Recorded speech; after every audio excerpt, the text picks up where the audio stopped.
พาพี่พาน้องเฮามาเบิ่งบรรยากาศชาวประมงเฮาทางเมืองปทุมพรบ้านปทุมพรเมืองปทุมพรแขวงจำปาสักเด็กเพิ่นสิเฮ็ดตัวแบบนี้ในการหาปลาอันนั้นฝั่งนั้นแม่นท่าแตงเมืองจำปาสักเฮาเด้อทางนั้นเบิ่งบรรยากาศ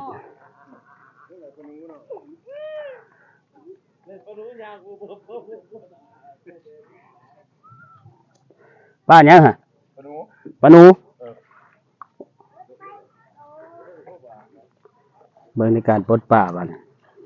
เพิ่นกำลังออกมาแต่กูมองโอ้คักๆพี่น้องเอ้ยบรรยากาศดีบ่แดดวิธีการเหมาะสมในการหาปลา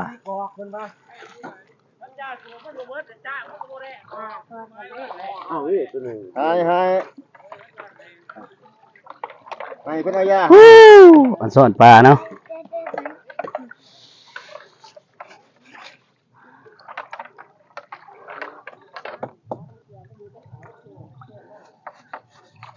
อันนี้คือปลาเพียน้อยอันนี้ปลาเปียนเด้อรูดออกได้เนาะปะยันมันอันนั้นแป้ก็มันก็ได้กำ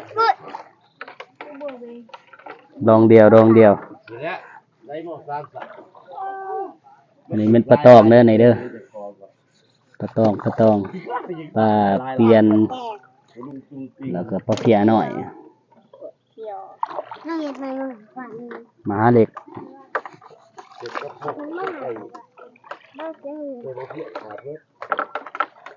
ไล่จักลองแล้วมื้อนี้2 ลองมองห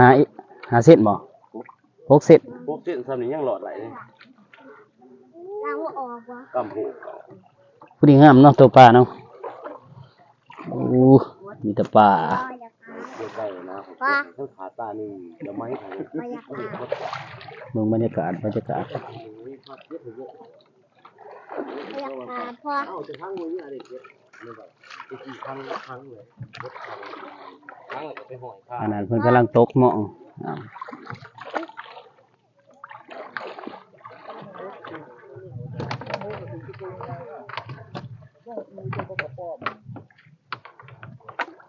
ว่าเนี่ยมันแม่นมองสีมันก็ตัวน้อยเนาะมอง6ก็ตัวใหญ่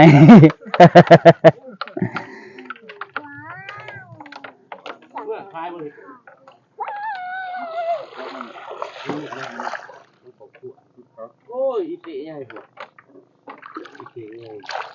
ดีเอาแล้วมาพี่น้องมาบรรยากาศ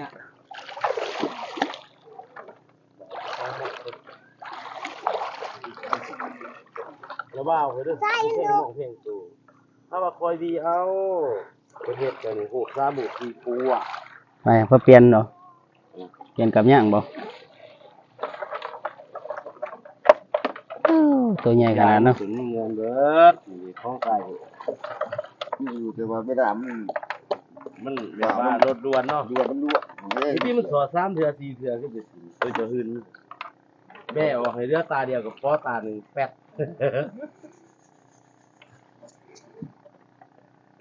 ถ้าจะแพงเงาะขอปลดบ่ให้ขาดก็ได้ถ้าหยุดใส่น้ำแม่เอาบ่จะเบิด